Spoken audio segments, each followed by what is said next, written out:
This 1979 AMC Jeep CJ5 was the recipient of a body-off restoration in 2015 with new paint on the chassis, underside, exterior, and interior.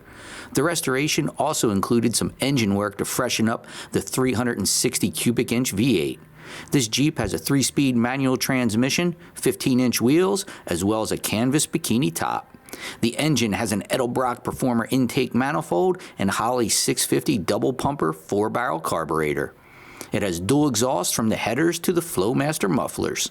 See tons of pictures and get all the details at classicautomall.com. If you're considering buying or selling a classic or collectible vehicle, check out Classic Auto Mall.